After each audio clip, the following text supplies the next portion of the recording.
Oh. Oh.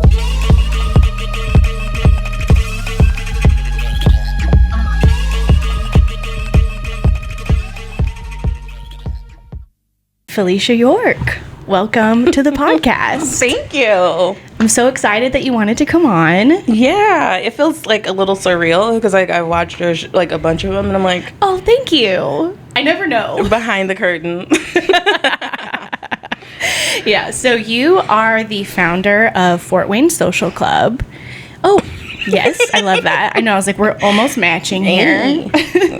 You recently moved to Fort Wayne like 2+ years ago? Yeah. Okay, I listened to the Swizzle podcast with you on it, so okay. I'm like creeping on you. I've been thinking about you a lot, so I know a lot about you. Thanks. So some of these questions, I already know the answers to. Okay, that's cool. But I'm still going to ask them. I do want to get into like the moving piece of it a little bit later, but I did want to just like up top ask you, like, in your own words, what is Fort Wayne Social Club? Can you describe it? Because I feel like you can do it better than me. Sure. So it is a way for adults to make friends while doing fun things and supporting small businesses. Ooh, I love it. Yeah, it's like my elevator pitch.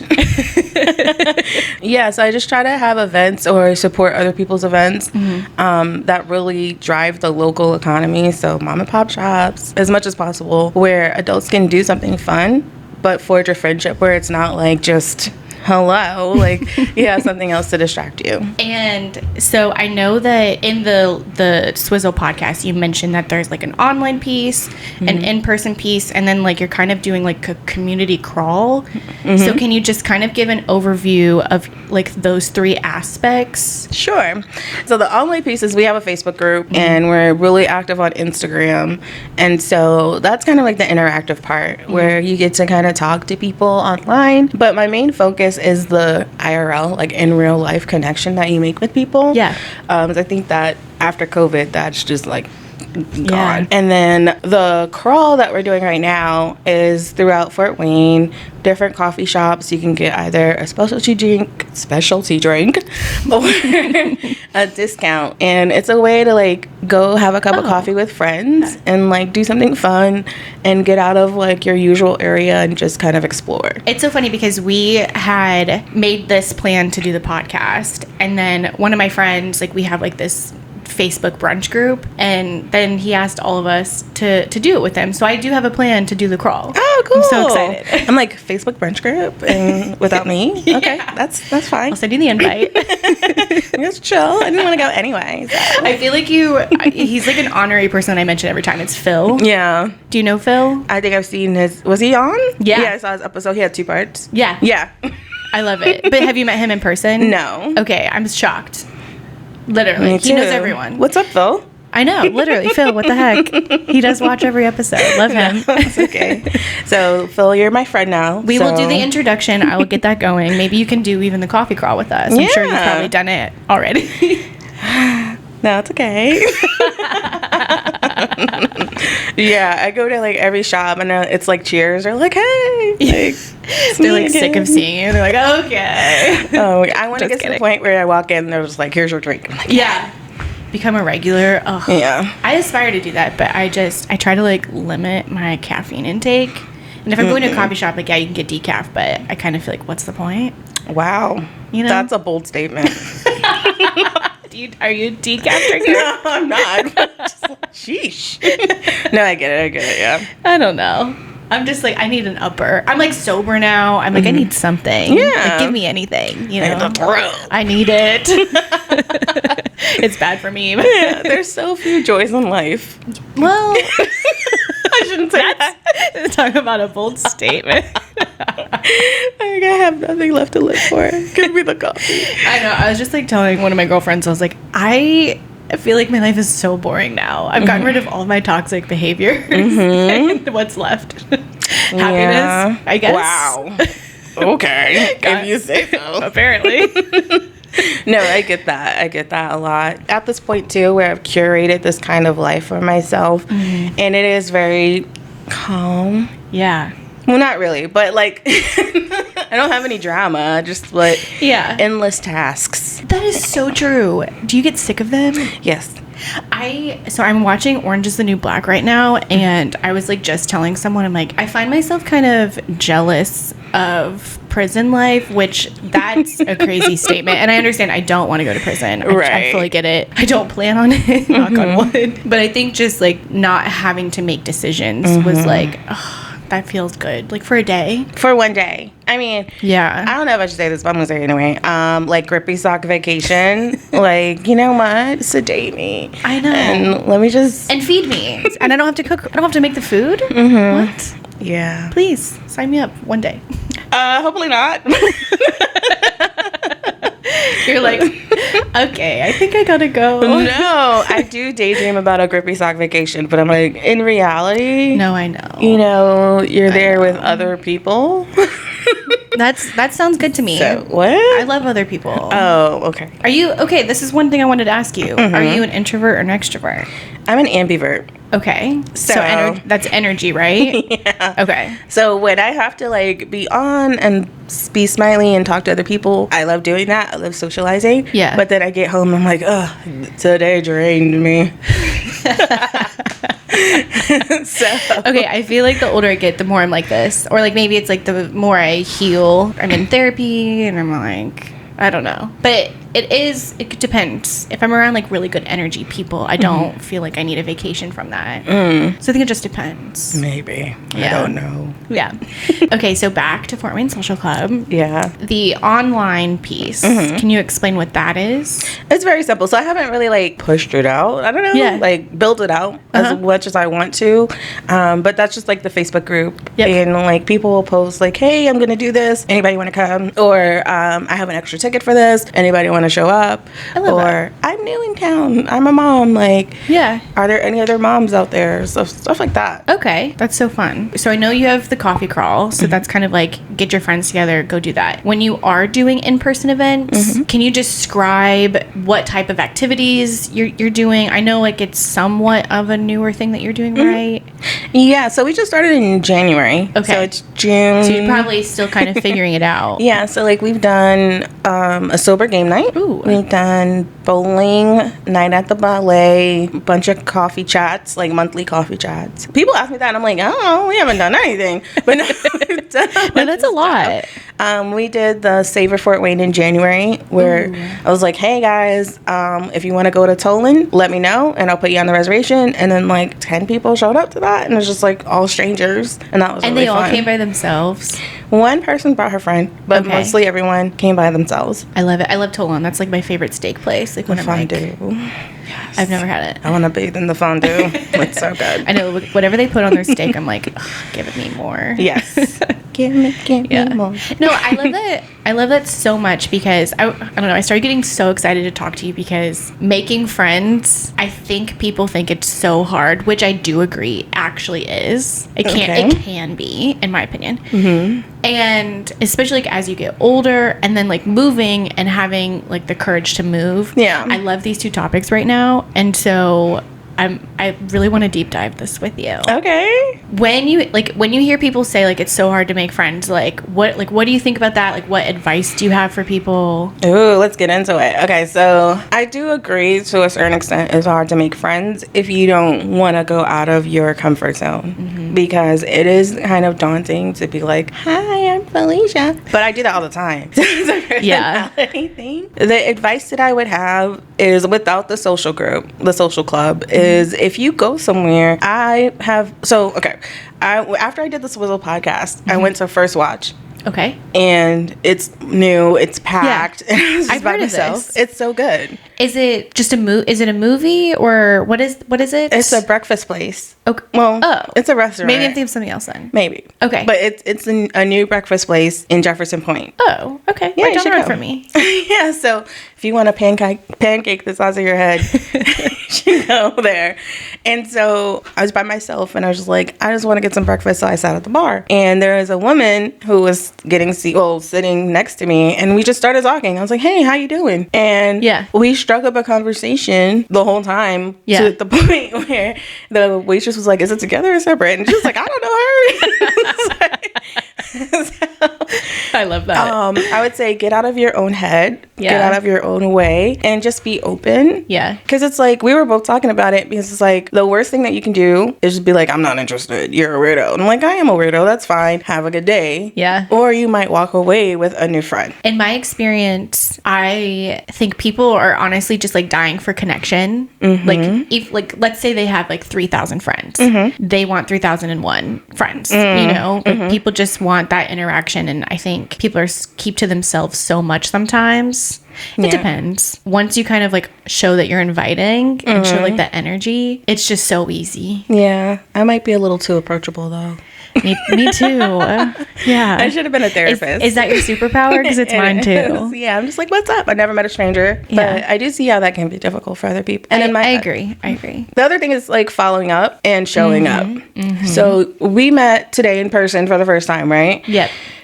I mean, we are friends now. Yeah. Sorry. I have adopted you and your dog. So I know. I was like, I hope she knows after this podcast that we're friends. Yeah. I'm going to brunch. I'm showing up at your house. Exactly. you have my address now. You can't get rid of me. But no, it's that initial interaction doesn't just solidify the friendship. You have to show up for other people, and I'm really big on showing up for other people. Yes. In a tangible way. Yes. So check in with people, text them, see how they're doing. Just send them a funny meme every now and again. Yeah, like thought of you. Yeah. Even just if it's on Instagram. Yeah. Yeah. One thing that I have been trying to get better at is, and I think I just noticed this because people started doing this for me, and I'm like, ooh, I really love this. This makes me feel really good. Is like, let's say like you have a job interview or a surgery or just something that you know is like a big day or a tough day or a great day, just put it in your calendar. And then when that day comes up, you're like, oh, like reach out to them and be like, hey, how did the surgery go? Like, are you feeling okay? Exactly. It's just so easy, you know? It takes like 1 second. Exactly. But I think we all want that, but we don't know how to give that. But I always say to like have a friend, you have to be a friend. Yes. And that's a reminder to me. Like if I want people to show up for me, I have to show up for them. Right. Even in the most, like the smallest ways. Right. Right.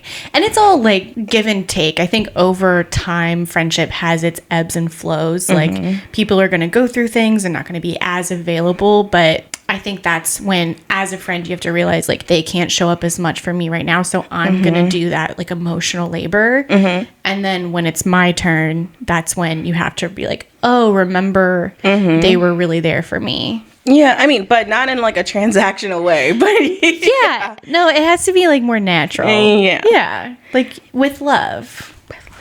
Yeah. Sorry, I just did that. So you're 32. 33 now. 33 now. Yeah. Oh, yeah, you just had a birthday. I'm sorry. No, it's okay. Happy belated birthday. Thank you. I, too, have been stalking you a little bit. I love it. I'm 39. Okay. I would have never guessed that. Thank you. I mean, this is like a bit that I do with my boyfriend. I have a lot of bits with him where I tell people I'm 42 and they go, oh my God. And I'm like, yeah.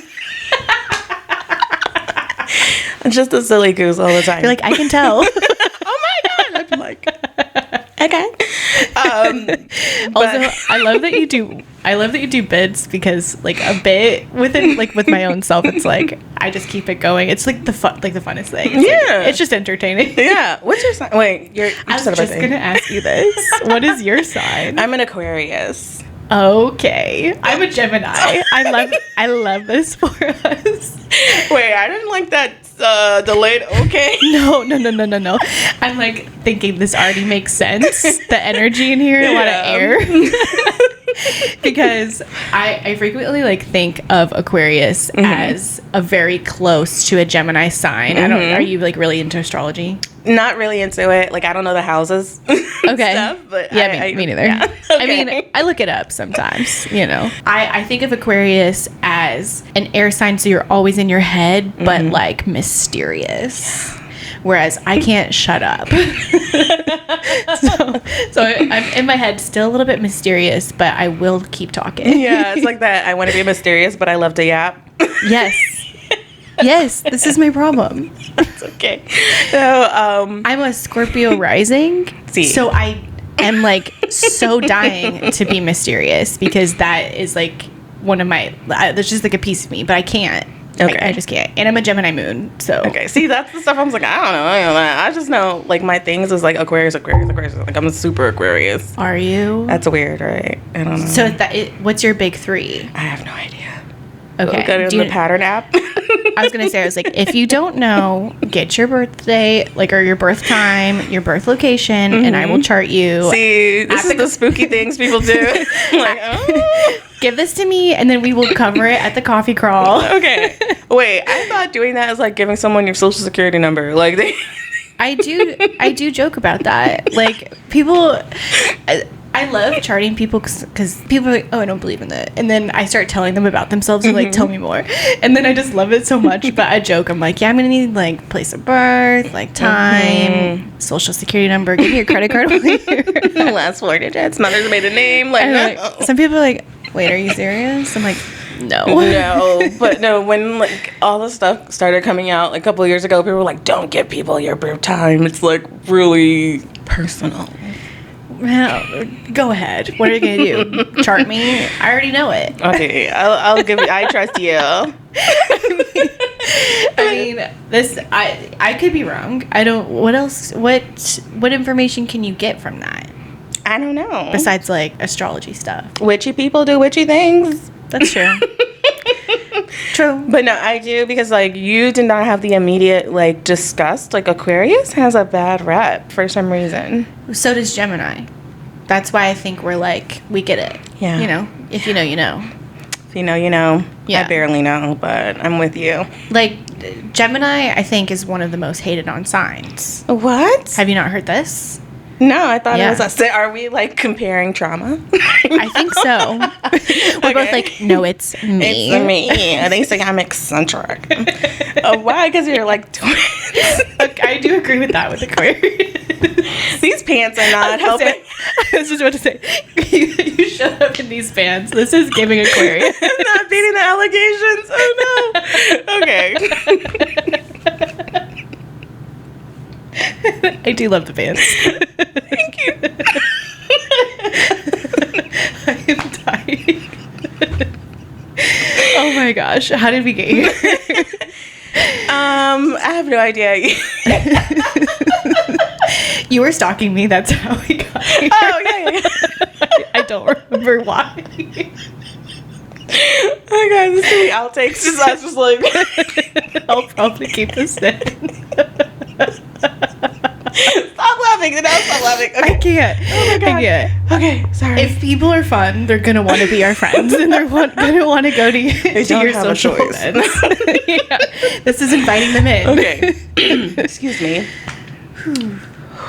Back to it. I know. Breathe. So, I said that to say... I'm about to start crying. Oh my god. Okay. I said that to say, when you are...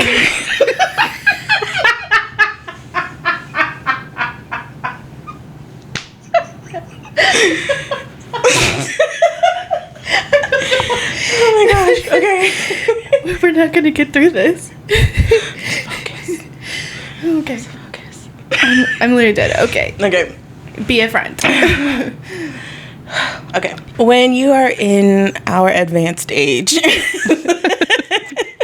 Truly. I know. Geriatric. Yeah, I call myself middle-aged. And we're like, we're middle-aged. Well, not me. I am. You're not yet. Close. Yeah. I just hit middle-aged. But your friends have already gone through a lot of different seasons, right? So most of us make good friends in like middle school, high school, college. Then we get married, maybe have children, whatever those transitions are. And we're all on our own paths. And sometimes it's hard to keep friends on that path. My best friend had my godchildren when we were 25. And I was still like being a hot girl. Yep. And it was really different. And our friendship dynamic changed because she has children. Yeah. And then when I moved around the country, that was really difficult. I know. We want to get to that too. But. Okay.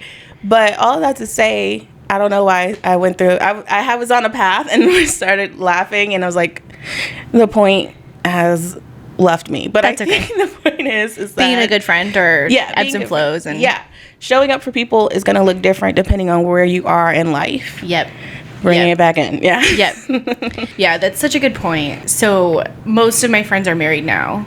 Almost all of them, I would say. I don't know. I feel like I actually made a bunch of friends this last year that don't have boyfriends or anything. But yeah, I did go through that, and it's different. And I had like 2 best friends move over the course of like this last year and a half.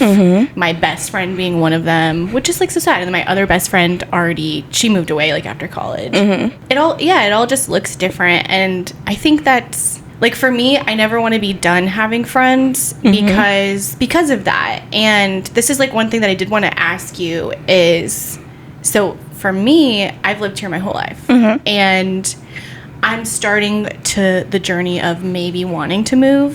Do you know about anxious attachment and all of that stuff? Have you heard the term anxious attachment? I've heard the term. Okay. I identify more as anxious attachment. Sometimes I'm avoidant. You know, it depends. A little mix of both. Yeah. I don't think that if I had decided to move prior to me kind of working on myself, that I would have had as much luck making friends, because I feel like now I'm so secure in myself that I don't like need, like I want friends, but I don't like need them to like fill this need. And so I kind of wanted to like ask you, like, if you've experienced this, like, what's your experience with that, and kind of like where you feel like you're at with that, kind of like letting people be free to be, but also like wanting a friend. Does this make sense what I'm saying? It does, but this is where like the Aquarian part of me comes out, because I'm kind of the opposite. Okay. Like, the stuff that they say about us, like we're aloof and kind of detached, has been really true for me. Okay. Because like I left New York when I was 28, moved all the way across the country to Seattle. Yep. And nobody wanted me to go. Like your friends, your family, no one supported me. No. Yeah. Because it's scary to be. I don't know where I'm going to go yet, but I'm kind of dealing with that. It's fine. It comes from a place of love where they don't want you to be out in the world by yourself doing your thing, because, you know, we're pack animals. We need each other to feel safe. Yep. But I had to detach. Yeah. Because I knew, like, even just regularly traveling, if I waited for my friends, I would never go anywhere. Yeah. So it's like, I can love you from a distance. Yeah. But this is what I need to do for myself. I'm at the point now where I'm like, I've been kind of like out in the world and feeling like a balloon, just floating. Yeah. But I want something to ground me now. Excuse me. Do you feel like a plastic bag throwing? Yeah. What is it? Flowing in the wind. Flowing in the wind. Yeah. So you feel like you want something to ground you. Yeah. Within yourself, within a partner, within a place. Within a career? That's a really deep question. So I really feel that I'm already grounded in my career. Like, I'm a financial advisor and I have all these like licenses. So good for you. Yeah, thanks. Couldn't be me. I don't seem like a finance bro. You don't. I think those are the best kind of like finance people. Yeah. In my relationship, I feel very grounded for the first time, really, in my adult life. I think I feel very safe. Good. And, you know, it's probably bad to say that and be like, because, like, when women do that publicly, then they get embarrassed. But I don't think it's going to embarrass me. That is so true. I love that you say that. Let's not go one for you. But, yeah, I feel very grounded there. And then with all the different moves, I think I am trying to have roots here in Fort Wayne. That's, like, having this whole club and all the other stuff. The club came out of, like, feeling so secure in this relationship that I'm gonna stay here, but I don't want to do everything with this man. Yes. This is one of the things I wrote down. I'm so glad you brought this up. He's great. Yeah. But I think you also need relationships with other women. Yep. Especially as a woman. Well, as a person, period. You need relationships 100%. With other people. And platonic friendship with women. I think it's so important. But also, he doesn't want to go see Freaky Friday the play. Yeah. I'm going to have to find somebody else to do that. Yeah. He doesn't want to go get pedicures. Right. Let's go. Yeah. You know? Yeah. So I think it's important to have a very robust, well-rounded social circle. No, I love so much that you said that, because, like, when I was thinking about this, because I did hear on the Swizzle podcast. We should have just had that podcast as go on. Crystal, Austin, what's that? That, you know, you moved here with him, and I think it could be so easy to just stay in your little bubble, you know, in your love bubble with your person. And I think it's just like, you can't, I personally think you can't get all of your needs met by one person. You know, that's like, I think about that, and this might be the Gemini in me, but me thinking about having someone like only want me to meet all their needs, that feels suffocating. Yeah. So I can't imagine, you know, so yeah, I was like thinking about this, like, oh, I'm so proud of her. Oh, thank you. I get that reaction a lot, but also back to the Aquarius, I'm like, I'm too old to be in a love bubble. I guess I'm not. I don't know. Some people, how long have you guys been together? 4 years. 4 years. Okay. Did you feel like that way the entire time, or like was there like a honeymoon phase? There was definitely a honeymoon phase, but yeah, I kind of felt maybe I'm an avoidant attachment. Maybe. Oh my gosh, we have to figure this out. Yeah, we're learning and growing. Yeah. No, I also think too, I've had like 2 really serious relationships, and one was younger 20s, one was 30s. And they were kind of like the same person, different font, but the first time I like lost myself in this person, and the second time kind of same but for different reasons. I knew how important it was to keep my friends and to, you know, like no, like, you please go do your own thing. I don't care. And that's like one thing I learned. So I don't know if that's just like comes with age or with growth or all the above. It's a canon event. Right. Right. Yes. You have to go through that in order to, I don't know, become the woman you're supposed to be. But yes. Well, because I feel like, like probably every woman goes through this, like where like they become the person and then they lose the person, because obviously that has to happen. And then you're like, who am I? And then you get back to yourself. You get your spark back. Get your light back.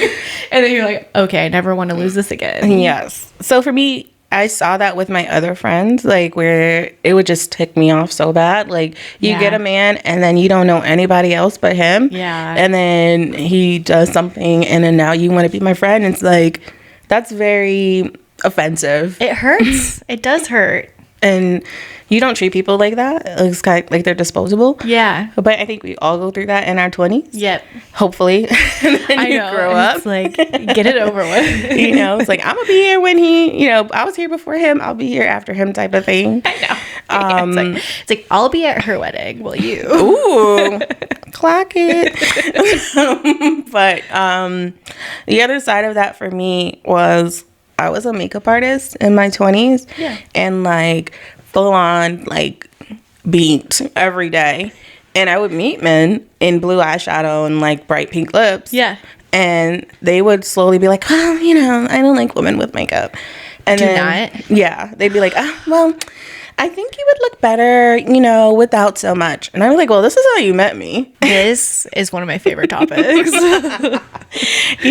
So like my sister, my oldest sister, she was like, how they meet you is how they should keep you. And I was like, that's right. Like sometimes I like get frustrated when it comes to dating in general, because I feel like I've experienced that so many times. And so I mean, personally, I feel like I'm a completely different person from a year ago. So I don't know how it'll be like in the future, like with dating, but I just have noticed that they just, like they're attracted to this light and like this personality. And I am always going to be that, the outgoing person, yada, yada, yada. And then it's slowly, they're like, actually, I hate this about you. And I think it's insecurity on their part, I would say. Like it starts to creep in and they're like, whoa, this makes me feel uncomfortable, which I like to think I never do anything like inappropriate, but yeah, no, my hackles are always raised, especially as being like a bigger person. I've gone on dates with men and like kind of, was hanging out with them, and then they'd be like, we should go running, and I'm like, no, I'm good. Oh no. Or like, let's go to the gym. You want to take me hiking so you could kill me? I watch true crime podcasts. Yes. No. I just made a TikTok about that. My ex was like, into hiking, and I finally got hiking boots and went with him one time, and it was towards the end of our relationship, which like things were not good, and I was like, should I tell someone I'm doing this? Yes. Like, women go missing all the time. I'm like, are you gonna kill me? Oh my gosh. Well, it's like Indiana is so flat, so it's not like you can fall. Where we went, there was a lot of stairs. I did not like it. Okay. 0 out of 10. I'm like, I like to go for a walk on the sidewalk. Yeah. I love a good walk. add in hiking. I don't know. Not really my thing. Yeah. So I think that's why I like this relationship so much, and that'll probably be in my vows, like when we get married, is he was like one of the first people that was like, okay, this is who you are, not trying to mold me into being someone. Oh, I love that. Like probably embraced you for who you are. Yeah. I think that's so important, and you're probably a better person for it. 100%. I don't feel like I have to like fit a role that someone else created for me, and not be comfortable to like do a bit or just be, you know, myself. Like I don't have to be. Yeah. And this, I just want to remind the listeners, I just met you, so this is maybe just me projecting or completely relating, but I feel like when I am with people, I feel like I have to be like turn it on, like and be entertaining and funny and this and that and nice, yada yada. But when I'm home, I get to turn it off, and I do dream about like being with a partner that's okay with me turning it off and like still being loved. Yeah. Is that 100% what I'm reading here? Yeah. I was talking to my therapist about this on Tuesday, actually. Yeah, I exactly. Love it. Yeah. I love it so much. Yeah. Oh, I'm happy for you. Thank you. But this is not about him. No. Truly. But we'll cut that all out. No, it's fine. But the other side, because I feel like I believe in loving out loud, and I was not that person before. Okay. Where everything was like behind a steel door. Like, yeah, I'm dating somebody, but that's all you know. Is it a man? Is it a woman? I don't know.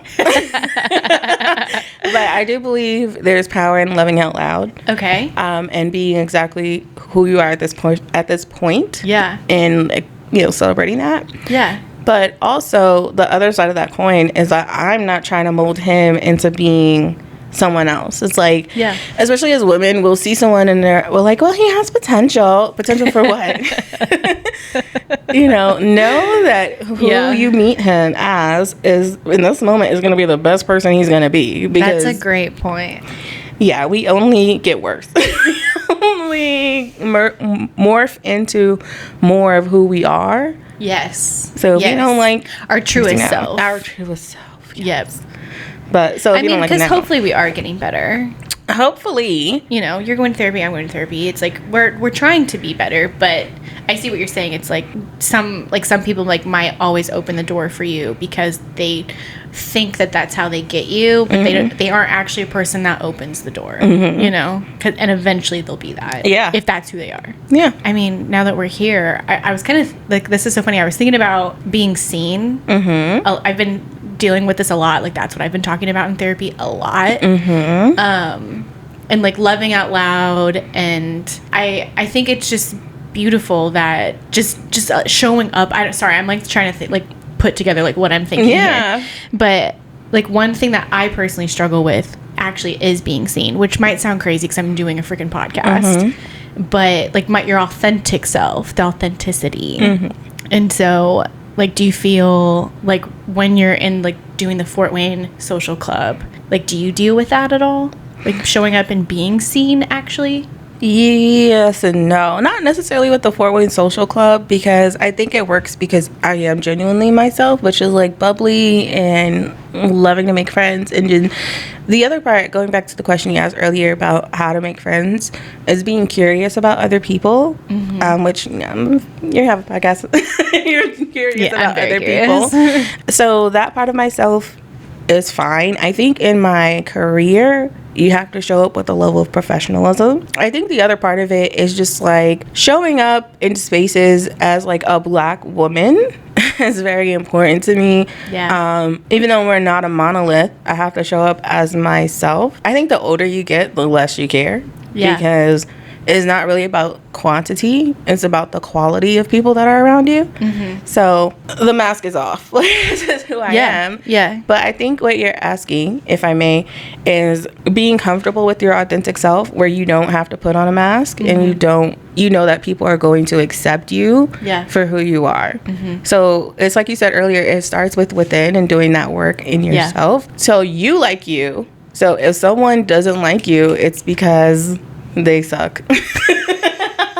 No, I mean, it's just not compatible. But it's not a personal thing if someone doesn't like you. Totally. It's just on them. So I mean, for me personally, like I feel like being seen sometimes feels scary, and that's like childhood stuff. But I think it's like beautiful to show up like as your authentic self. You were saying that you were a makeup artist.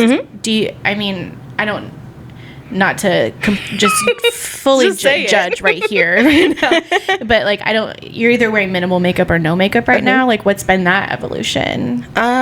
Because I feel like, for me personally, I used to wear way more makeup, and to feel more seen as me, I try to wear less now. Well, you look beautiful. Thank you. You do too. Thank you. I mean, I had on concealer, but I might have cried that off as an allergies. I think it's just the evolution of trends and where we are. Clean girl society and space and what do they call it? Space and time, appropriate place and time. Yeah. So that's really it. I do love a full beat. But we're hanging out. Yeah. Like, that's a lot to do. Okay. Yeah. Yeah, that's just it. Okay. I'm like, did I answer the question? Yeah. I mean, yeah, it's whatever. Okay. I mean, I think part of being human is having duality. Yeah. Being okay with doing both. Mm-hmm. It doesn't mean anything if you want to wear a bunch of makeup, and also doesn't mean anything if you want to not wear makeup. Yeah. I mean, I was a makeup artist from 2010 to 2018. Okay. Yeah, somewhere around then. And it was like the height of 2016 makeup, like, oh, yeah, brow, eyeshadow, like everything. And that was such a fun time. It was so fun. Like the dual color. Cause like I've heard like the Gen Z just does one color, so that's what I've been doing.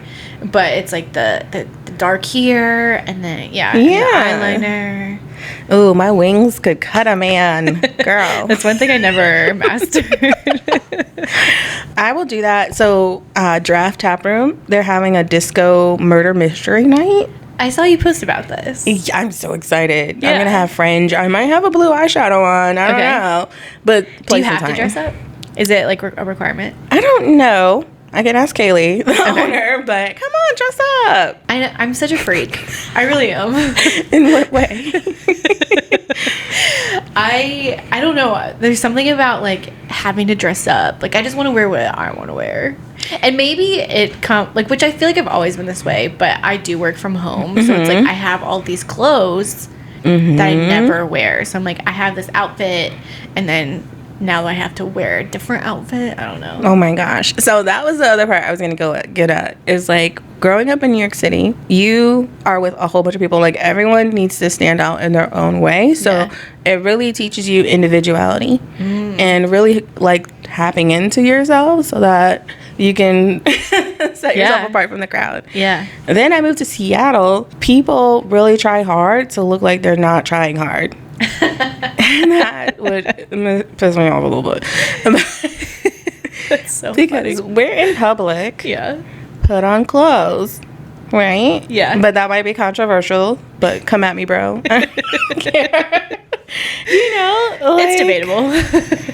I don't like it. I mean, like you have to wear clothes or you'll be arrested, but you have to. Are you like saying like pajamas? Yes. Mm-hmm. I don't know, because the new trend is like the like pajama shorts, kind of like the boxer shorts. I don't have it yet, but I did consider buying them.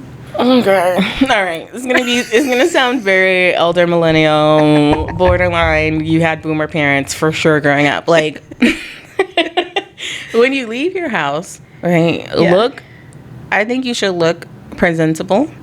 and presentable has like, you know, air quotes around it, low-key respectability politics around it. Yeah. But you should look like you took a shower, you're clean, you're wearing clean clothes. I think it would like be like an aesthetic. Like I showered for the day, did my hair, did my makeup. Yeah. And like I'm trying to picture what top I would wear. I don't know. I'm trying to like find like my style. Yeah. So, but there's nothing wrong with despite putting... me just being in Leeds today. You're chilling. You're at home, right? Yeah. But there's nothing wrong in putting effort into your appearance. Totally. And I think we've swung so far, like from, you know, like 30s, 40s, 50s, where you walked out of the house in a suit. Yeah. So walking out of your house in your pajamas. Yeah. Question. Yeah. Would you judge me if you found out that I do wear my pajamas to walk my dog? No, I wear my pajamas to walk. Okay. Because I was like, that is every single day of my life. Dude, like... No bra. I don't know if I'm allowed to say this, but like I have pendulous breasts. Because we're elder millennials. Same. I had on a red shirt this morning, and I walked my dog in my lemon pajamas. And I was like, girl, you need to put a jacket on. I'll put a sweatshirt on and think that helps. And I'm like, no. You've seen breasts before? You're welcome. I'm just, like, I am, like, free the titties. Hey. Like, but for some reason, I'll go over to, like, my mom's house, and my mom and my sister have such a problem. They're like, put on a bra. And I'm like, I'm with family. Yeah. Like, why? Yeah. I know. We're hanging out. No one else is going to see me. Mm-hmm. I'm like, you birthed me. Yeah. See, it's kind of like, I say, leave the house looking like something, but if you're in your house. Yeah. And you're around family. Yeah. Why should you have on a bra? I know. They're horrible. Yeah. I am wearing one for you today. I am also wearing a bra. And for the listener. In case you were wondering. They're still pendulous. Don't look at my bra. I know. Everyone's just looking at her boobs right now. You're welcome. Don't do it. I mean, they're kind of the main character anyway, so. I had the smallest boobs growing up for the longest time. And then I started to gain weight. And then naturally they got bigger. Mm-hmm. And I don't know why I just still identify as like a really small chested person. Mm-hmm. I still like, I'm like, oh, no one can see them. Yeah, I too am delusional. No, because like I went through puberty really young. Me too. So I had my period at 9. Oh, that's way younger. What grade is that? 4th? 3rd? 4th? I was gonna say I got mine in 5th, so I was right after you. Yeah. So I was like, still really small. Oh, no, I was like 10, 11 with a 34B cup. Holy moly. Yeah. No, I called mine Pokey Pokies. That was the name. That's adorable. Pokey Pokies. No. But, yeah, I'm like, accept your body the way that it is. Yeah. But also, you should probably wear shapewear. I don't know. 2 thoughts can be in the same head. And it hurts. I know, but peeing with it. Hold it together, girl. And that's 100% how I was raised. Like, I was raised by, like, a Southern Baptist mama, boomer mom. Yep. Or it's like, if you are leaving the house, you gotta look polished. Yeah. Look a certain way. And so I see women, we went to the movies the other day, and I'm like, why are people in pajamas and bringing their blankets from home? Oh, yeah. No. I go back and forth. You'll find me looking not the hottest at the grocery store. You know, I'll put a hat on. Mm-hmm. I'll try a little bit, but I don't know. It's an evolution because, like, in high school, I never wore leggings. I only wore jeans. And so I'm like, I need to let the reins go a bit. Mm-hmm. You don't have to be hot all the time, okay? I mean, you do. I mean, I am. Yes, exactly. That's what I'm going to say. Like, just by existing, you're just so hot. Exactly. Oh, my gosh. But, no, I think when you dress well, I mean, it doesn't have to mean a suit or anything. It could just be a cute little pajama short and a top, right? Yeah. But you put effort into your appearance, you feel better about yourself. Totally. Yeah. And when it's, like, authentic to you. Like, I used to copy my sister's outfits because I didn't know what the hell to put on, and now I'm kind of just like doing my own thing, and I'm like, look at you, girl. Hot. Yeah, it's fun to like discover different parts of yourself. Yeah, totally. Yeah, I feel like this last year has been just like Mm-hmm. peeling back the layers and re-putting them on. I don't know. But also put on an outfit. Truly. But the whole point, like going back to the disco party, and this may come out after it happened. Yeah.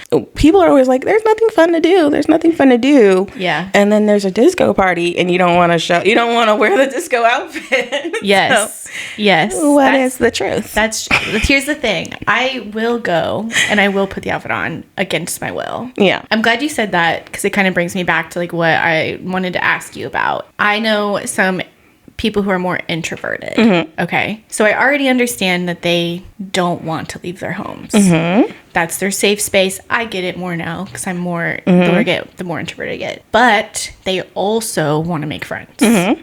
So when it comes to like your events, I guess like what would you say to those people? I would say you can do something low key. Like the monthly coffee chats, it's usually like 5 or 6 people and we have a group discussion, but also you can pair off and just have like your own little talk. If it's something like bowling or an activity, most of the time you're going to be doing that and it's small talk. Yeah. So I would say do a low effort type of thing. Yeah. Or in July, we're going to start walking. Yes. Big Hiking walkers. or just... No, just... Okay.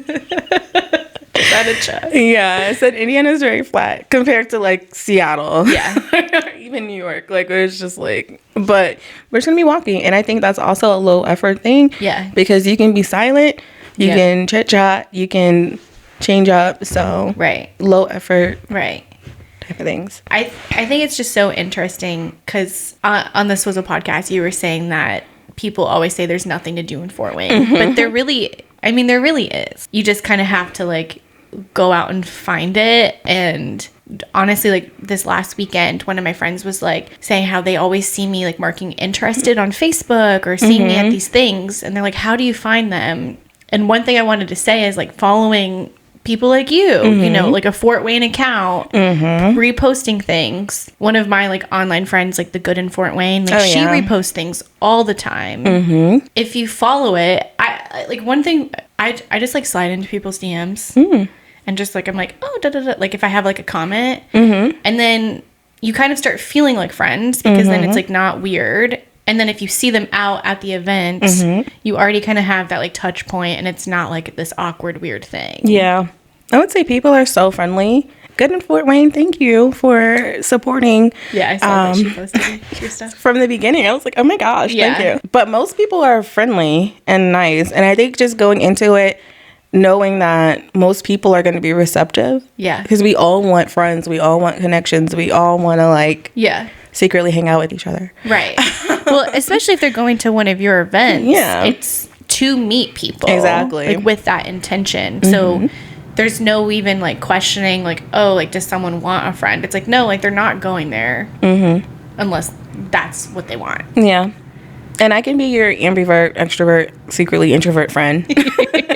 So I usually try to like, if I see someone that's at an event and they're like kind of shy or in a corner, I will walk up to you and just be like, hey, what's up? Oh. So. I love that. Yeah. We all need someone like that.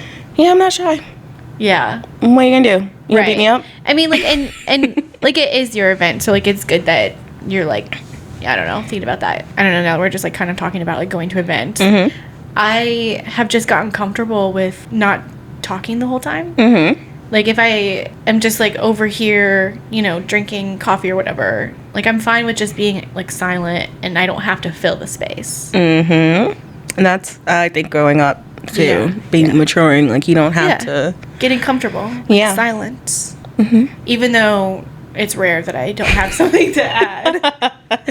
No, but it's going back to that genuine curiosity about someone where you're not just trying to get your words in, you're listening to what that person has to say. Yeah. And then you're relating to it. Yes. Which is how conversations are supposed to work. Yeah. Yeah. So that's awesome. I'm so glad you said that because I think you mentioned something similar to that on This Was a Podcast, and oh my gosh, I know, take like a shot or a drink every time I say swizzle. I know, because I'm like, I just say stuff, and then Liz, bloop, it's above me now. It's already out there. I wrote it down. I was like, I love this. But one thing that I've really been thinking about lately is like what love really means. Like, even not just like romantic love, but like with friendship and like family. And I think it, like, one of the main parts of loving someone is curiosity, you know, like genuine curiosity of like to understand. Because I think we all, I mean, I don't know, like for me as a Gemini especially, like I change every day. And so just because you knew me like 3 years ago doesn't mean that I'm like the same person. And so I think, yeah, like genuine curiosity, like what do you do? How has that impacted you? And people love those questions. 100%. Yeah. Because they're interesting. The worst question you can ask me is, what do you do for a living? Because it's finance. I'm a 5'2" girl in finance. I'm 5'2" as well. Hey. But yeah, and so like at the events I try to sway people away from that what do you do question. Okay. Do you give them prompts? Or? Yeah. I have like, sometimes I will text people like another bit. So at the Savor event, I gave everyone a fun fact or a question that they had to slip into conversation without being weird. Okay. I love that. Well, can you give me examples? Sure. One of them was like 18% of people have a third nipple. I was not expecting that. I'm sorry. Actually, I'm not sorry. I love that so much. No, I'm not sorry either. Like things like that. So it's like, okay. And I watched people, someone did slip that into conversation. It was very seamless. And I was like, brava. Yeah. Oh my God. So, yeah, I'll give prompts or I'll have like a bowl of questions that you have to ask someone. Yeah. So we're not talking about that. Yeah. Because some people may not be as proud of their job or not want to talk about it or... Yeah, my job's so boring. Yeah. It's like the least... And I'm a project coordinator. Yeah. Okay. With medical devices. Oh. Yeah. Boring. I mean... I work from home. It's not like I'm in, the operating room. That's more exciting. Okay. Messier. I'm a freak. I already said that. But no. But I'm also a freak because I'm like, that is interesting because like I love project management and just like keeping people on task and like, yeah. Yeah. And if anyone from my work is listening, which I don't think they know I have this podcast, if it's slipped in somewhere, I think it has really shown me that anyone can be in leadership. I think a lot of things have shown people that. And I don't know how some of it has happened. Yeah. And that's all I'll say. Okay, moving along. But no. How did we get there? I feel like that's the third nipple. That's how we got there. I did want to ask you, like, what's like your favorite question to ask someone, like when you're first meeting them? Do you have one? I don't. Because okay, moving on. And we're done. No, because I feel like I don't like cookie cutter stuff. Yeah. So I just kind of like to feel to know. Yeah. That's so true. But if you do want an icebreaker, because that's hard for you. Yeah. I mean, I always compliment people or like, I don't know. Yeah. Complimenting's good. I don't know. Or it's situational. Have you read the book How to Win Friends and Influence People? I don't know. It's a good book. I don't know. Some of it might be somewhat like manipulating, but like if you use it in like the right way, I think it's good. Because like if you use people's names, it makes them feel more like, oh, like we're friends now. And that's, how to win friends. That's how to win. Yeah, I do that. Yeah. But that's because I like to acknowledge people and make them feel seen. Exactly. And that's exactly what it does. They're like, oh, that's my name. It's, it's part of you. Yes. But I just think, come with an open mind, come with an open heart. Yes. And just like, get out of your own head. Because most of the time, everyone has their own thing, their own monologue that's going on.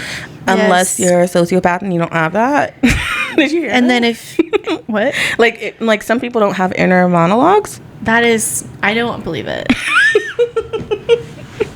No thoughts, just vibes. I was going over the whole podcast in my head with your responses in bed this morning, and I had to tell myself, like, I'm like, no, because then I'm like, I'm not going to be in the moment with you if I'm thinking about, I'm like, oh, this is not how you said it In your head. in my head. Yeah. So I get that, though. I cannot, I can't relate, but like to the no thoughts, because it's all. But I think it's good that you have to be that way, because I will take us on a journey and we will not be. You mean we haven't been? Yeah. No, but I love that. I love, like, I do want to talk about Fort Wayne Social Club, but I also want people to get to know you. 'Cause Yeah. that's the best part of podcasting. Yeah. So You have to keep me in line, because I'm just like, yeah, let's talk about, I don't know, giraffes. Just 'cause, oh, that's not a giraffe, that's a horse. yeah, a lot of horses and turtles in the house. Ooh, So like, okay. you get a prize if you find every turtle. I'm just kidding. There's a lot. No, it's fine. But yeah. See the turtle right there? No. Maybe it's kind No. of blocking your view. Okay. Okay. There's one right here too. Oh, cute. It's my favorite animal. Oh. That could be a question. My favorite Ooh. animal is an elephant. Okay. Why do you like turtles so much? Oh, see? Jinx. You answered. No, elephants were always my favorite animal. I saw Dumbo in like 1993. I was 1 year old. Oh my God. So young. We've let ourselves go. No. But yeah, I really related to Dumbo. But no, they my family used to say that I have a memory like an elephant. Like I just Okay. remember everything. Oh, I'm so jealous. I'm like, what? I'm like, I know I've seen Dumbo. I'm like, what is the premise? No memories. Oh no, Dumbo. He has the big ears. Yeah. And he was bullied. I know And he of flew Dumbo. away. It's been a long time, so that's Yeah. fine. But now I just love elephants because they're like big and majestic Yeah. and gentle. I just saw this. I don't know. Whitney Cummings. Do you know who that is? The comic. Follow her on Instagram if you haven't. Okay. She posts a lot about like her like thing is like don't ride elephants, and she posted this thing, and I'm like trying to think of like the fun fact of what it was. Like a mama elephant could be miles and miles and miles and miles and miles away from the pack, and they take their feet and like it like goes flat. Do you know what I'm talking about? Have you heard this? Is this? I'm like I've never heard this at all. And then the herd will like, and then they'll feel it from like I don't know how far away, but really far. And I thought that was crazy. It's awesome. I'm like, damn, They're amazing. I love it. They're like sentient. I shouldn't say sentient because they are like living beings, but they like are aware Can you of their remind own me reflection. what sentient even means? Usually, I've heard the word, but I'm like, I'm not recalling.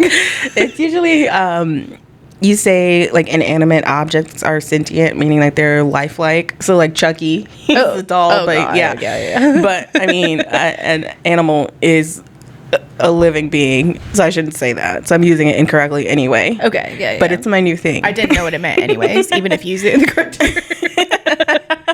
But they're like aware. Oh my gosh, I'm so sorry. I keep doing that. But they're aware of their own reflection in a mirror. Okay. Whereas like most animals, if they see themselves in a mirror, they think it's another animal. Yeah, like my dog. She'll bark at herself. She's like, what are you doing? But elephants don't do that. Interesting. They're so smart. Fun facts. Yeah, I know. Why do you like turtles? That's a great question. I think they're just like the cutest thing. I don't know. Like I grew up at the lake and I would catch them and they're just like the cutest little things, and Aw. I don't have many fun facts about them, if any. And like I don't know. I'm like, Cute. where are my fun facts about turtles now? I'm like, They live forever. do Tortoises? they? Well, I don't know if they're the same thing. not forever. Okay, not forever, but they. Here I am, like, why are you being exaggerated? But no, like a tortoise can live for like 500 years or something. Is it? I think so. Oh, I love that you know this more than me. It's It's like my favorite animal. I'm like, I don't know shit about it. Don't fact check me with the computer in your I hand. won't. They live forever. You heard it here first, guys. Trust me, bro. Yeah, I feel like I was going to ask you this on camera. I'm like, what was the conversation like in your head this morning? It was much more structured, but that's okay.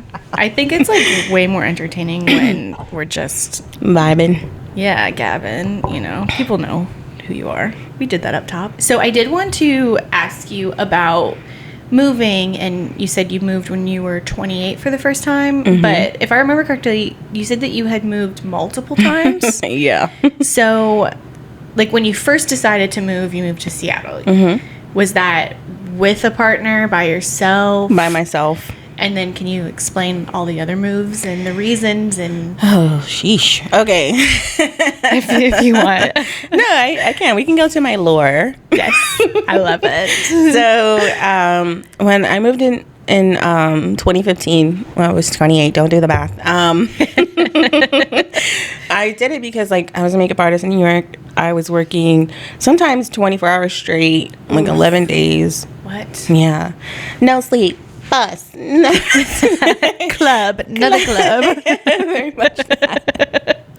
And I was starting to get a lot of anxiety living in New York because it was like a subway slasher. Like, someone was like slashing people's faces. Yeah. And I had already been mugged like 3 times. What? Yeah. It's fine. It happens. Oh my God.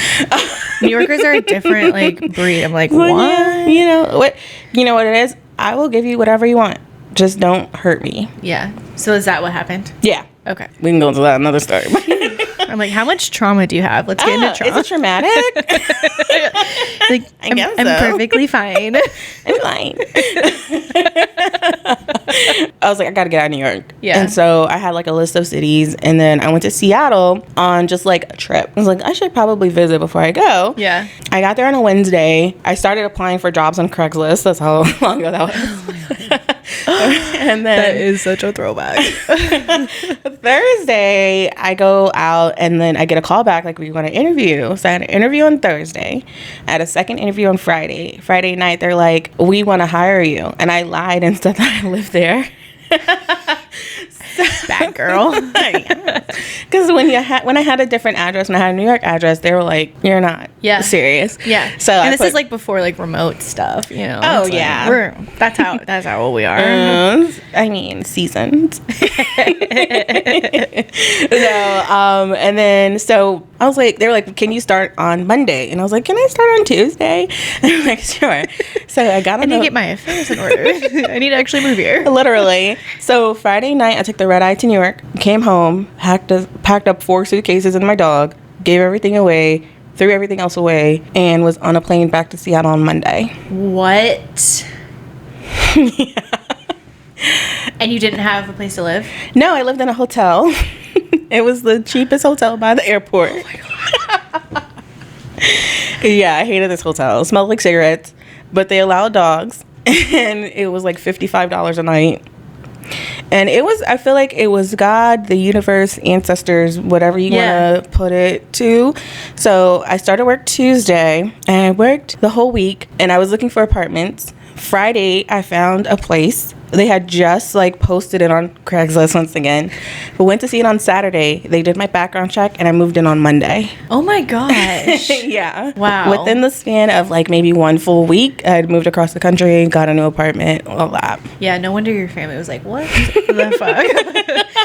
Are you, so I know like, as far as like zodiac signs go, it sounds like you know enough. Okay. Are you like a manifester? Because I feel like that's like truly like once you like rip the band-aid off and like fully commit, like the universe just like opens up and wants you to have it. 100%. I feel like I grew up like a preacher's kid, and so like really in the church. And I always say faith without works is dead. Like that is the Bible scripture that I always cling to. Can you repeat that one more time? Faith without works is dead. Okay. Because people are like, I believe in God that this is going to happen. And I'm like, yes, have that faith, but you also have to put the work into it to make it happen. Okay. So it's like that plus manifestation, like positive thinking. Yeah. I always like, yeah, it's going to work out. Yeah. Doesn't matter. Like they say like delulu. It's the salulu. Yeah. I feel like there's like I fully can believe it, and I'm like, why are my manifestations not working? But I feel like you have to like really believe it, and in your heart. That's where like my block has been. So I'm like clearing that. Yeah, I mean, if you have the vision, I believe everything works, right? Like, faith, vision, like vision boards. That works. I listened to a TikTok. This girl, she manifested her trip to Hawaii, where she would like the picture she had on her phone happened to be the exact house that she moved into in Hawaii. It's crazy. I love these types of stories. But yeah, I put Harry Styles on my vision board this year.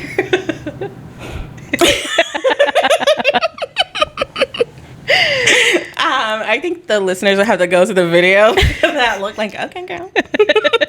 You're not a fan? He's skinny. Yeah. No. Yeah. I need a husky man. Okay. I'm not going to tell you who the other person is. Oh my gosh, tell me. Timothy Chalamet. Even worse. He just looks so young. I know he's 30-ish, right? I think he's 29. My age bracket. No, so I'm sorry. This is the circle of trust. I'm younger than you. Oh my gosh. I'm fine. If you were single, I would still say it's your age bracket. No, absolutely not. Okay. I'll finish the moving story in a second. I was going to put a pin in it so we can go back. Okay. But no. So I'm 39. Bryant is 47. Yeah, that's 10 years. I think you should go up, not down, until you reach a certain age. What's the age? 50. I feel like, and maybe I'm just telling myself this, anything over 25 is like... It's all, the secret is, it's all the same shit. It doesn't matter how old they are. Exactly. It's the same. But... Yes, that's why you could also date Timothy Chalamet.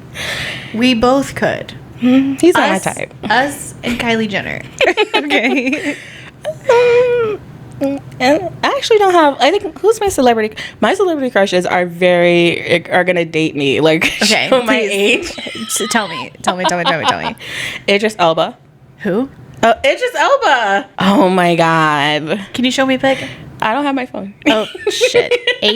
Idris Elba, Idris Elba. Oh my god. Oh yes. I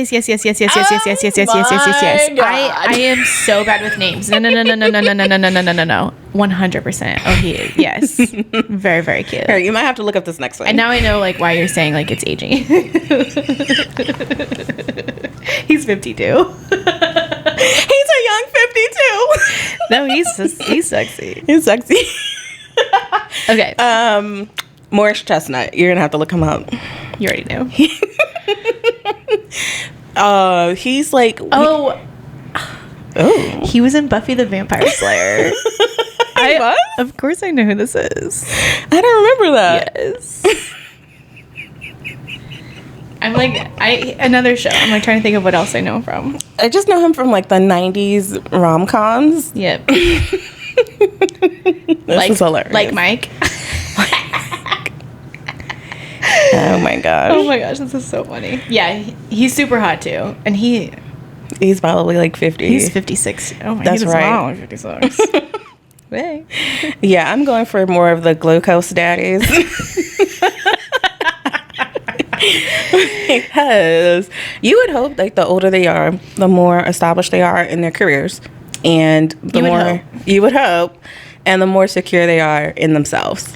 And again, you would hope. So, not always. I was going to go nasty. I've been an nasty girl.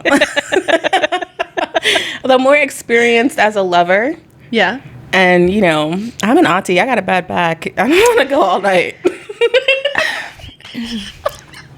I don't know how TMI you're okay with, but let's go. I can always cut it out. I don't know. I told myself I was like, I'm going to have boundaries on the podcast now. I'm sorry.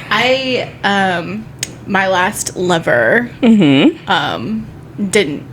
like date, like went on dates, but like we weren't together. 25. Pretty good. I don't want to know your 20-year-old thoughts. We weren't talking. Oh my god. Yes, queen. In fact, I didn't want to. Because you too did not want to know. I don't know your theories at 25. I'm not into the sports ball. I don't care. I guess if you're thinking of just like love making, like 25 is great. Okay. Love of emotional love. I don't know what that is. I don't know if I've experienced that yet. Oh my gosh. So maybe it is with age. Maybe I should date up. Possibly. Yeah, maybe that's my problem. Okay, moving back to the movie. And I was like, okay, let's go back to Seattle. We should go for drinks. Yes. Yeah, we are going to be friends after that. Yeah, we are. You're a good time. I am doing the non-alcoholic, but I love... Sorry. No. I just want to say that because I feel like some people forget, but I love a mocktail. I'm still like, I want to go out. I want to be invited. I want to do the things. Yeah. So, yes. I did ask you that because I was like, I heard you were sober, and I was like, are you sober? I forget. I'm sorry. Yeah. I'm not putting any rules around it. I don't know if it's forever. Just kind of mental health wise and health. Mm-hmm. So. You're so good. I'm like fighting for my life. So thanks. Truly. You know, we are. Okay, sidebar again. Sorry. Quit apologizing. I will loop us back around. And if we don't get to the questions, they will just not know you deep like that. It was the friends that we made along the way. Exactly. Screw everyone else. This is about us now. We're just having fun, and hopefully they are too, right? It's like, that's why I love your podcast, because it does feel like you're eavesdropping on a conversation. Yeah. So. Yes. Gotta make it juicy. I frequent do you listen to podcasts often? Mm-hmm. Okay, so same. And I feel like I'm their friend, for sure. 100%. And I'm like, this feels weird, because if I saw them in the wild, I'd be like, we're friends. Like, what are you doing? Yeah. But you don't know me. I got used to that, because people walk up to me and be like, hey, and I'm like, hi. Yeah. No one does that to me. And just recognizable, I guess. Or I just have RBF. Oh my gosh. Yes. Okay. So Seattle was the craziest time of my life, because I moved there by myself, and you are alone on the other side of the country in another time zone. I didn't even think about that. Yes. Wow. It was me and my dog in an apartment. Love it. In the dark. Yes. We were sad. Were you? No, maybe, yeah. Kind of. Yeah. Like, excuse me. Were you like, I love and hate this, as like you're crying with one tear? It was definitely character development, because you have to be comfortable with yourself, and you start thinking about things. Yeah. You think about everything in your life. I know.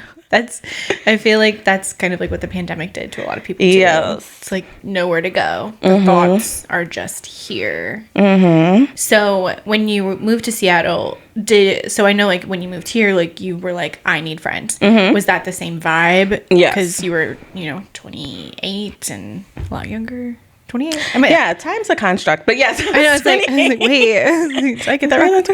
Yeah, but at the same time, I don't want to say technology wasn't what it is, but because it was. Like, I met a lot of my good friends on Twitter even before then. Yes, I've heard that so much. Yeah, so I relied on my friend group. So like, I had a friend that had a friend in Seattle. Yep. And that's how I met people.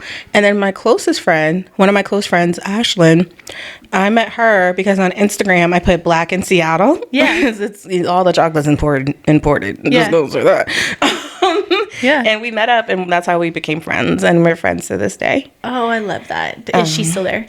No, she lives in Atlanta. Okay. Now, I think my whole going back to what you said earlier, like you're a completely different person than you were last year. At that time, I was like, I want to be married by 30.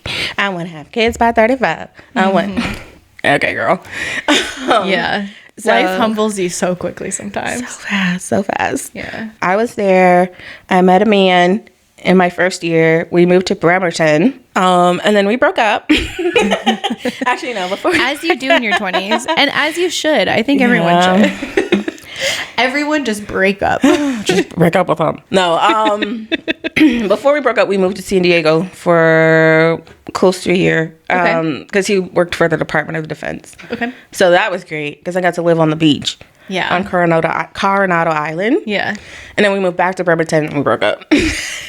You're like, take me back to San Diego. Yeah. And then I moved around Seattle just based on cost. Yeah. Like, I ended up in. That's what I'm realizing. Like, trying to, like, I'm like looking at places. I'm like, everywhere is expensive besides Indiana. Yeah. That's all I got.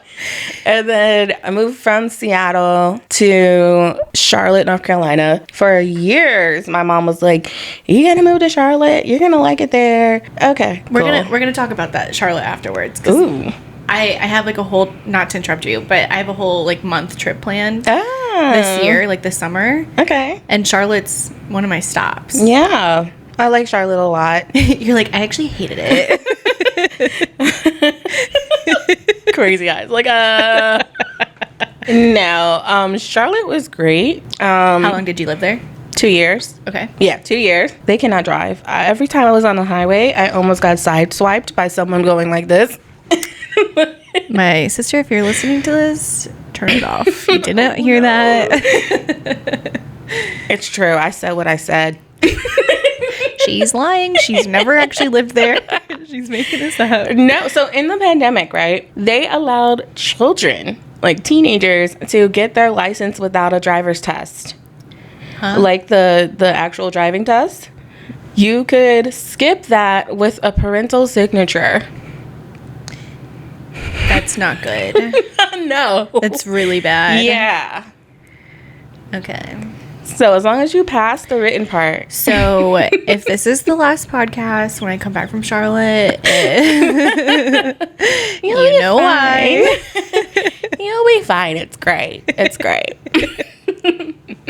But no, Charlotte is great. It was a good place to live post Seattle because it was kind of like a big city-ish vibe. Yeah. Without being super rural. Yep. Then and it's warmer. Oh my gosh. Yes. Get me out of the cold. Yes. And then from there, I lost my job. I was a trainer at Boeing. Boeing laid off like 11,000 people. Damn. And so I moved to Greensboro, North Carolina. Okay. So 2 hours away. Yep. And then from there, Brian and I worked together when I was in Charlotte. And then at that point, if you really want to get into it, I was like, well, I'll just move to Fort Wayne. I don't like North Carolina like that, like enough to stay here. Yeah. And he was like, because no. he was moving there? Mm-mm. Or here? He lives here. He's from here. Okay, sorry. I think I'm missing a step. Okay. So you were in Charlotte. Mm-hmm. You met him at your job there, you said? Mm-mm. We met on Twitter. I didn't tell you that part. Yeah. Oh. Yeah. We too met on Twitter. I love that. And he lived here the whole time? Mm-hmm. Shit. So you're doing long distance? Yeah, we did long distance. And then you did Greensboro, and then you're like, let me just come. Yeah. After how long were you dating? Was it 2 years? Yeah. If I'm doing math correctly? Like 2.5 years, yeah. I'm impressed. Yeah, there you go. That's all lining up. 4 years of dating. You've been here for 2. Yeah. So like going back to like your whole thing of like just moving. When I was living in Charlotte and I was like, I'll just move to Fort Wayne. And he was like, you've never been here. And I was like, oh, I'm sure it's fine. Yeah. How do you feel about that now? It's fine. It's the okayest place. I think that's about the okayest place in America. Put it on a shirt. It's the okayest place. Fort Wayne Social Club, the okayest place. Don't come for me. I do know. You literally, please make like that could be merch. I will buy. I'll buy it. I'll wear it for the podcast. Don't promote it. Yeah, because his thing is he hadn't moved as well, and he didn't comprehend how I could just like go from place to place to place. Yeah, like it's fine. So he grew up here. Yeah. Okay. That's how I ended up here. And is it like, I guess like your thought of Fort Wayne, like your how you envisioned like living here in your head? Is it similar, different, It's better, just like better than you thought? Oh, is it? Yeah. Okay. Same place. Except colder. 90. Yeah, it was 90 degrees. He came to visit me on New Year's Eve. I was wearing shorts. New Year's Eve when he came to visit me. Yeah. And I remind him of that frequently. Yeah. I don't know. I feel like this winter, I was like literally fighting for my life. Like when I finally felt like the sun on my face, it was like maybe like 60 degrees. I started crying. Oh no! I was like, oh my god, I needed this. This last winter was also very hard for me. And I was like, that actually was when I was like, okay, I'm gonna buckle down and really do the club, because this has got to be a really good summer. I know. Every winter I'm like, why do I live here? And then I'm like, I can do what I want. You can. You have free will. I can move.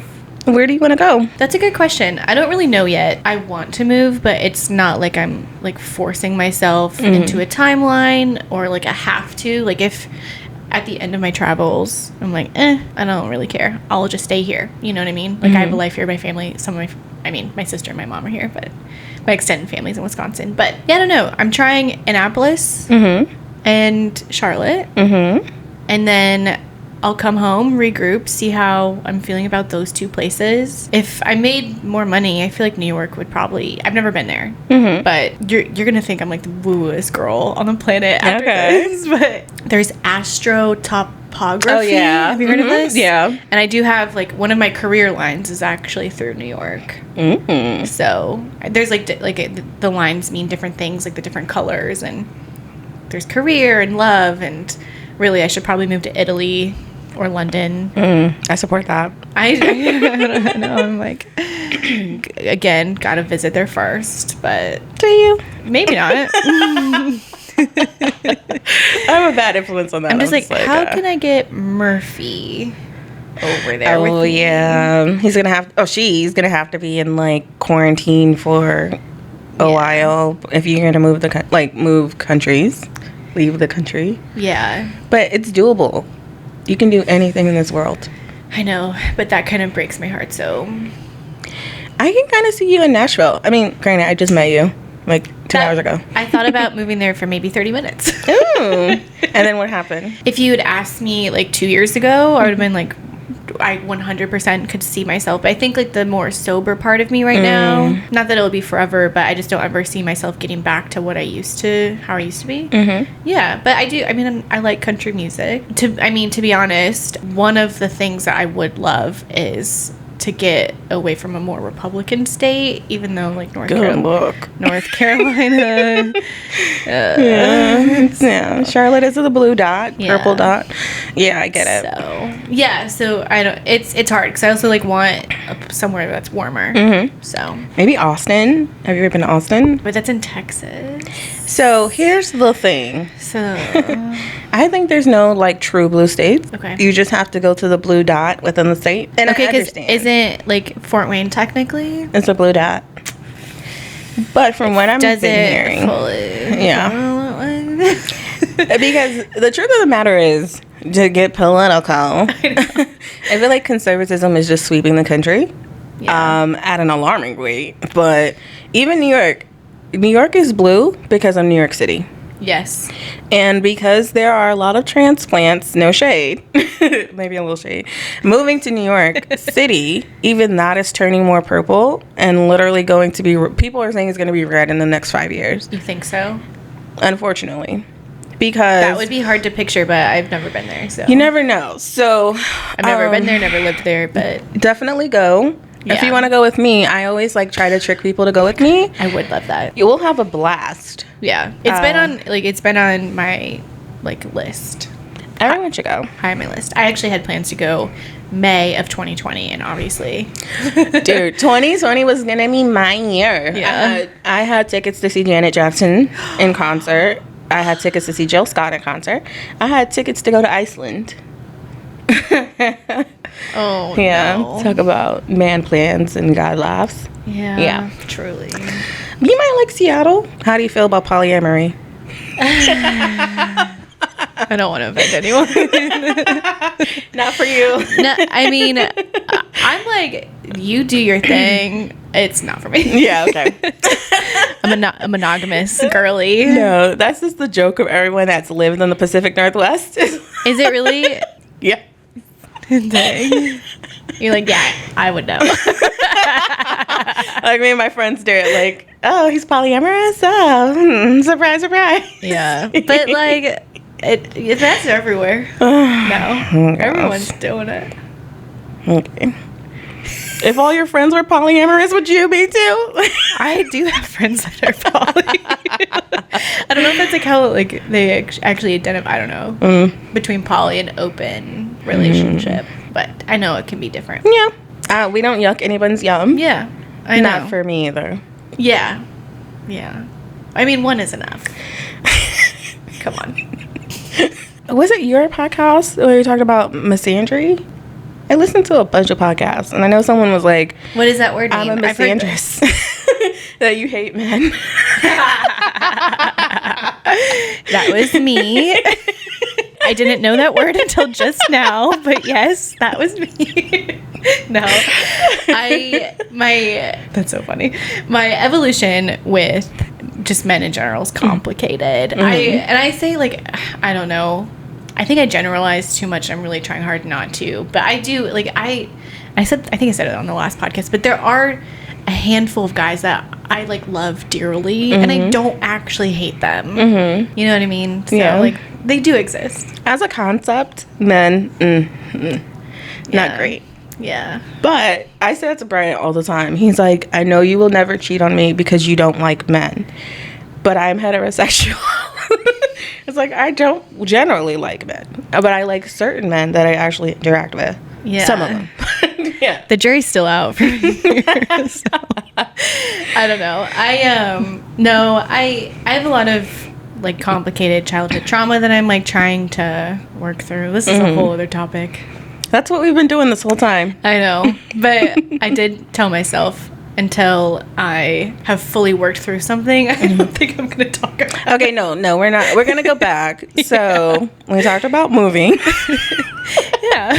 That's exciting, though. Old guy. Yeah, I'm really excited. I feel like, and it's by myself, similar to like you going to Seattle and then just like fully embracing it. I don't know. I feel like you learn a lot about yourself. Yeah. It's kind of been like my theme this year. Just getting to know me, you know? That's exciting. 33 and finally doing it. Listen, it's like, I don't know. I think we, as a society, we put too much on age. Yeah. Like, we're not dying at 30, right? So yeah, I mean, hope not.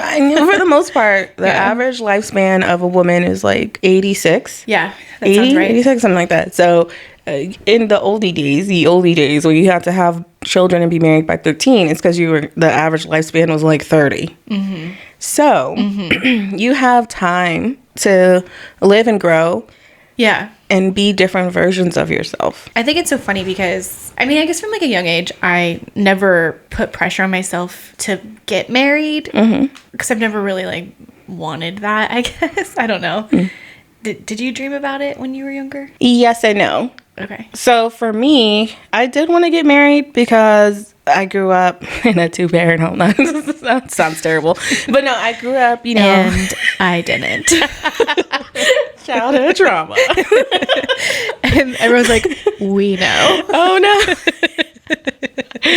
no. Not to brag, but... No. And so I saw, like, my dad was born in 1935. So very... Okay. And my mom was born in 1954, so you can do the math. Shit. Go older. Maybe that's why I think that. Putting 2 and 2 together. Anywho, I wanted what my parents kind of emulated to a certain extent, but then when my dad died when I was 13. Oh, I'm sorry. Okay, thank you. It's a long time ago. Yeah, really long time ago. That's really young. Yeah, but from that time, I was like, I'm not going to have a wedding because my dad can't walk me down the aisle. But I do want a partnership. I think that's kind of how I was. Yeah. Like, I never dreamt of the wedding. So I always thought it was a waste of money. Like, let's buy a house. Let's go on a great honeymoon. I don't really, and like the whole introversion, like, I don't want everybody looking at me, eating my food. Yes. Open bar, well, that just whole like, thing. and like the white dress, I'm like, black is my color. Like, I don't want to wear the white dress. If it's white, I'm going to get makeup on it. Ever since then, I was like, I want a partnership over, like, that's what marriage is to me. Yeah. Like, we're building something together, that whole thing. And then when I was in Seattle, I was engaged. Okay. more lore. Yeah, and I was like, we're finding out more. Yeah, so the guy that I went to San Diego with, and as soon as we got engaged, he changed. It went from like we were more of a partnership to him being like, you have to do all the grocery shopping, you have to do all the cooking and cleaning because that's what a wife does. And I was like, oh hell no. Sounds like my worst nightmare. Yeah, so that's so crazy. Would you? People probably. Anyone who like listens regularly is like, shut up about narcissism. But would you consider that like him being a narcissist? Because I feel like typically like they love bomb you and then they change. I don't think that. I don't think he was smart enough to be a narcissist. Okay. That's mean to say. Yeah. But I whispered it, so it's fine. He won't hear. He won't hear me. No, I think he was just an ass. But I'm an elder millennial. You're a regular millennial. Whatever that means. I had dial-up AOL. Yeah, same. Okay, sorry. We did establish that you are younger than me. Yeah. But I was saying that to say that I feel like these days people put a lot of labels on things, and I don't want to diagnose anyone as like narcissist or not. I just think he was just a jerk. I'm trying hard to not trying hard. I guess I'm just like trying to be okay with like, because I live like a logical understanding of things. But that's been part of like my problem of like feeling emotions, because if you're logically thinking about things, like I can understand why I do what I do all day long, but until I feel it, you know what I mean? And so like that's one thing. I am uploading the latest episode right now, so if people have listened to that and are listening to this, they'll understand. But it's like, yeah, like think like words are just kind of made up sometimes, and just because you put a label on something doesn't mean it's forever. And I think people can change, but I think for a really long time, like labeling someone a narcissist specifically that was in my life was helpful. Yeah, you know, just for the visibility and feeling seen and validated, you know. But now I could care, like, not could care less, because I do care still, but I don't really care anymore, whether he is or not. You know what I mean? Yeah, I think part of it, to me, just my perspective of it, is like, if we label something, it makes it okay. Like, oh, he's a narcissist. He had no choice but to be that. No. You are a jerk, and you shouldn't have done that. Yeah, I know. And I do struggle with this, because it's like, everyone's on their own journey. But also, so am I, and I sought, like, therapy. Exactly. You know? But also, everyone's on their own journey. It's just hard. I don't know. It's like, just don't be an ass. Exactly. It's not that hard, right? But I think with him, he wanted a certain type of lifestyle, and he knew that my idea of marriage or partnership was opposite of that. And instead of being honest, you felt like you could trap me. Controlling, manipulating, molding you. But I don't think he put that much thought into it. You know what I mean? Because I swear, it's like some guys will take the most hard-headed, strong, independent woman, which I'm assuming you may identify as that as well, from vibes. And then they're like wanting to change that, and it's like, what? Like, no. That doesn't work. No, thank you.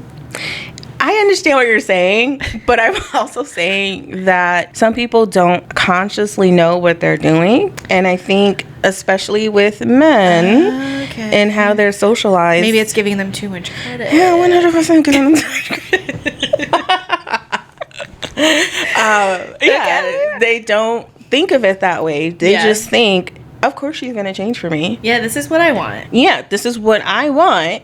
Like, after I turned 33, around that age, I was like, you know what? I really don't want to have children. Okay. And I would lead with that. Like, I don't want to be with someone who has a child. Yeah. Because I believe in, if you have a child, we're together, that's my child. I'm going to treat them like my own. Yep. And I don't want that. So, and I would meet men up front, because I'm like, we're in our 30s, I'm not gonna waste your time. Right. At that point I was like, I don't want to get married and I don't want to have kids. Yeah. And some of them would be like, thank you, I hope you find who you're looking for. Others would like hang out for a while. Yeah. And then slowly say, well, you can have one kid. Yeah. You cannot compromise on children. No. You know. Yeah. It's not like, oh well, we can have tacos, burger. No. Yeah. And I would have to really like stand firm, like, no, this is what I want. Yeah. And I told you that. And they just think, oh, well, she's just going to change. I've been like going on and on and on for days about compromise versus sacrifice in relationship, because I think like, and I don't know, I only know the female experience. So I don't know if guys experience this. It's totally possible. But I just feel like I see a lot of women, and I've seen it in myself, where we slap the word compromise on things that we're actually sacrificing. I too want a partnership. I don't know that that means marriage, you know, but like when I'm envisioning a partnership, it's like, no, like you want what you want. And like, I think loving someone really is showing them like, you get to do exactly what you want. Obviously there's compromise. Again, are we having tacos or steak for dinner? You know what I mean? But it's like when it comes to marriage, when it comes to like truly lifestyle, honestly, to a certain extent, you know, you're allowed to like go do sports and hike, and I'm allowed to do my podcast, and that's not weird.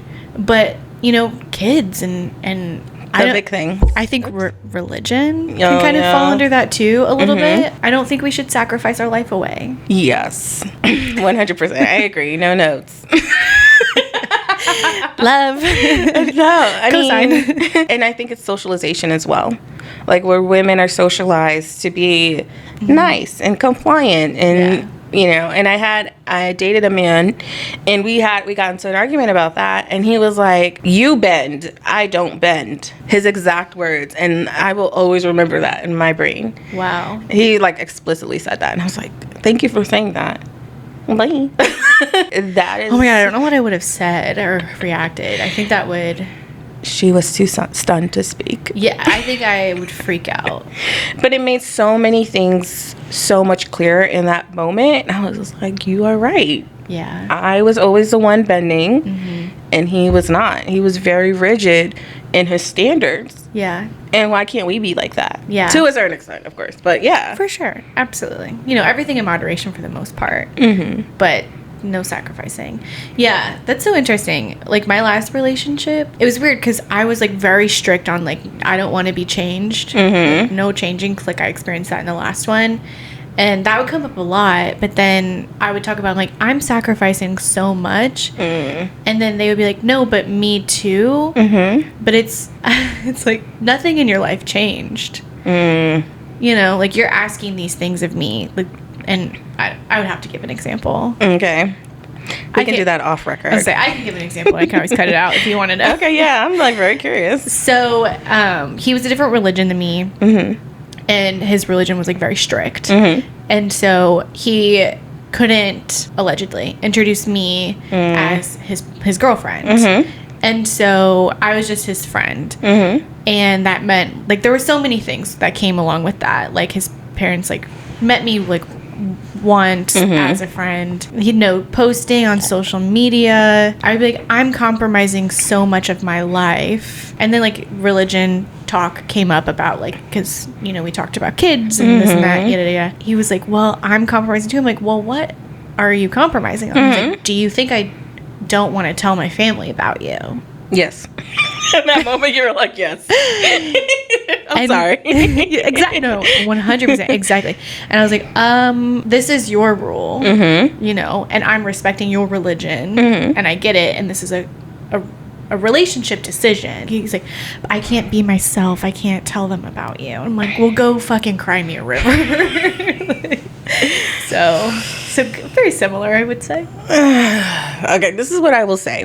And keep in mind, I'm saying this with love. I'm just a blunt New Yorker at the end of the day. I love it. It's bullshit, right? Yeah. Because totally, you're not the first person in the world to like fall in love with someone who's an opposite religion of you. Yeah. And if it were really a compromise and you were really serious about the situation, you would be honest and live in truth and love out loud. And then live in truth, yes. Deal with the fallout. It seemed like he didn't want to deal with his parents disowning him or like just treating him badly or whatever the consequences of that would be. Yeah. I say like he weaponized his religion a lot. And I think like I was like over empathizing with him because of my wounds. Because like I have some abandonment wounds myself. And so I understood. I was like, oh my God, he's so scared of his parents abandoning him because of me. And I don't ever want to be the cause when it's not like, that's how I played it in my head. I'm like, I never want to be the cause of someone having a fallout with their parents. Like, I remember how painful that was for me. You know what I mean? And so, yeah, it was just like, we were like truly like a match made in heaven. Like, my shadow parts just, you know, brewed with his shadow parts. And I get it. Yeah. And maybe that is also a canon event where you have to grow from Oh my it. God. But I mean, that's where when we get our drinks. Yeah. I can tell you more. You know, hindsight is always 20/20. Yeah. And even for myself, I have this thing that I say, like, don't let empathy allow you to accept disrespect. Yeah. I can empathize with your situation, Yeah. but you knew what it was before we even got involved. Yep. So why did we get involved? Exactly. Yep. I love it. Like, I almost dated a very strict Muslim man, and it was kind of like the same situation. Yeah. But from like the first date, I was like, I'm not gonna cover my head. I'm not gonna do that. I'm not willing to convert or compromise or do this thing or be a secret. Like, I respect you, but I respect myself enough. Yeah. So like, no. But that's also growth. And was he like okay with that? Yeah. Or said he was and then wasn't? Or He had some other crazy red flags that okay. Because I was gonna say, I was like, did we date the same person? No, this is in New York. He was like 6'6". He was Okay, not 6'6", but this person also lived in New York at one point. So I was like, how crazy would that be? Like, he scared me. Yeah. But Same. oh my God. But no, you grow through it so that you know if you're presented with that, or, you know, the beauty of female friendships is sharing things like that. Yeah. So that, you know, if you see a friend going through it, or they see those signs in someone that they're dealing with, they know, oh, this is not gonna end well. Yeah, whenever I find a guy that's like too charming, like really wants me to love him so much, like right away, like maybe not even like romantically, I'm just like, oh, why? But you know, as the young kids say, I'm all about the Riz. This is like, I'm gonna get canceled. I think girls can be charming up front. Okay. I think that's for the girls. It's not for the boys. Okay. Like, be nice and respectful as a man, but don't be too charming. Why do you want me to like you so much? I mean, but have we fallen? Have we lost the plot? Where Yes. okay, this is gonna sound. I'm gonna get canceled too. Like, it's not very feminist of me to be like, yeah, you're supposed to want me to like you, right? Okay. Oh my gosh. Okay. This. If you would have asked me this like 2 years ago, 100%. Because I'm like, this is why love bombing worked on me. Because I'm like, oh my God, yeah, of course you love me. Duh. Like, you're obsessed with me. You want, like, yeah, like you're treating me this way, of course. And that didn't end so well. You know, I think it should be a slow burn. I do. Slow burn. I agree, because I don't take compliments well. I don't. So naturally, if you compliment me too much, I'm suspicious. Oh, and I was like, I go, but why do you like me? Yeah. I'm like, you don't even know me. Yeah. I'm like, really? So Why? you can love bomb me, but just know I'm not buying it. But the flattery is nice. You know, I say that, I'm like, I did question it, and then I quickly stopped. I don't know. This is, of course. I did talk about this on another podcast, Okay. so they can go. The people can, Okay. if they're interested, Okay. but We'll move on. not tell you more. But yeah, I have so much to say. Okay. I will refrain. ... Okay, we'll move on. Yeah, I know. It's like, let me go back to my notes here. Okay. Going back to Fort Wayne Social Club. You work like, so specifically like with like the crawl and stuff and like the locations, you work a lot with like local businesses. Yeah. So like, how do you, like, what's your process? Like, how do you choose them? Is it like they reach out to you? Do you reach out to them? Like, do they have like a mission you love? That's a really great question. So I think since I'm the new kid on the block, I've really been reaching out to people. So all the businesses that I reach out to, I actually go and I patronize it and I see, what's the vibe, right? Yeah. And then I'll, depending on what I want to do, I'll either have a face-to-face conversation with the owner, or I'll email them with an idea, an actionable idea of like what I want to do, and then we go from there. Like, since you're a newbie to Fort Wayne, what's been like your favorite place thing to do here so far? Like, whether it's like a restaurant, an activity. So I would say, like, throughout the crawl, I've met so many like fun business owners, and they all happen to be women too. Yeah, so that's really great. So like Kaylee of Draft Tap Room, I want us to be friends. We're both like super busy. Amanda from Taza Cafe is the sweetest woman ever. So that's been the best part, is like meeting entrepreneurial women that are like had a vision and executed, and they're thriving. But my favorite thing is just to stuff my face, like eat good food, drink good drinks. What's your favorite restaurant so far? Oh my gosh. It's like, at the moment, I've been eating a lot of Mercado. Ooh, the carne asada fries. Yep. Like every week. That's my best friend's favorite thing to get. Yeah, it's so good. I love Marquis. Marquis, it's very bougie. It's cool. Salvatore's. Okay. That's big portions, super good, consistent. It's great. Yeah, they have gluten-free pasta. Yay. Since you have moved around so much, do you, like, I keep hearing that like Fort Wayne is like 3 years behind everywhere else. How do you feel about that? I don't know if that's true. Okay. It might be a little true. I mean, you can disagree. I didn't come up with that. No. I've actually heard that a lot too. And I agreed. So my whole thing is, I never try to compare cities. I feel like a lot of New Yorkers do. Yeah. It's like, if you wanted to live in New York, you would stay there. Yeah. But you can't afford it. So 100%. So I feel like it's not fair to compare cities to each other in that way, because you're always going to be unhappy. Yeah.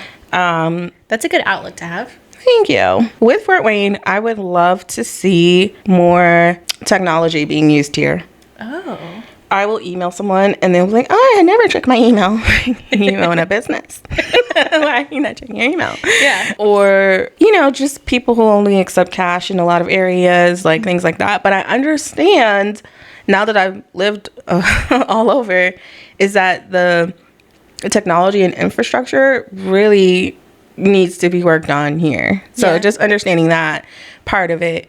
I've lived here my whole life. It's come a long way since when I was a kid. Yeah. But I feel like it has a long way to go. Yeah, that's most places, though. Yeah. But I don't want to be too critical as a transplant, because I've seen people do that from my neighborhood, come in and be like, it should be like this. Yeah. But I do think we need to be more progressive in how we treat each other and what we expect. Yeah. But also understanding it's a small town. Yeah. And it has small time. I like the small town vibes of it. Okay. But I still wish it were a little bit more progressive. Yeah. I think people are trying. But not everyone. And that's okay. Because I think some people are like, if they've lived here their whole life, they, are kind of stuck in that a little bit. Yeah. Change is scary. It can be. But it's really good. It is good to a certain extent. Because with change comes increase in prices and rent and stuff. So we can expand public transportation, maybe. Yeah, that was one thing. Yeah. I was thinking. What you said before about mirroring what I said, like people say there's nothing to do. We really need to work on how we communicate with each other. Yeah. It's a very, very Facebook city, which I never was on Facebook before I moved here. I know. But how do you get the word out? It feels like it's very hard to do that. Yeah. Are you thinking more Instagram, more... I don't know. Influencers? I don't have the answer, Sway. I know the problem. I know the problem, but I don't know. As it goes back to how do we go before COVID, where we were less isolated? And I understand, I want to do more stuff in real life. I want to have this face-to-face type of dialogue with people and really go back to that.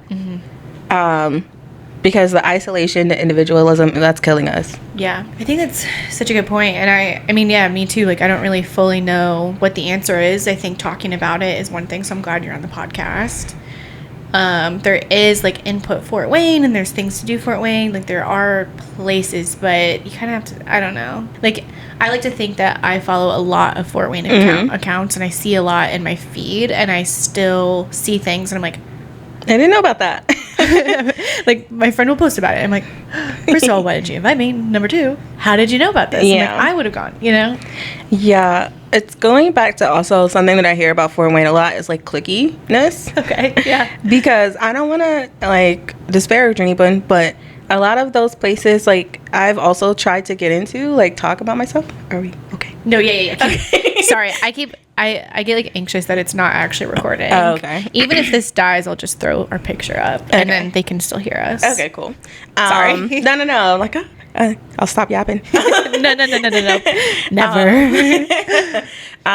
But I feel like unless it's, and I've gotten into that, like, unless it's happening downtown, people don't want to hear about it. If it's not happening in a certain area, or they just don't want to report on it, and that upsets me and my homegirls.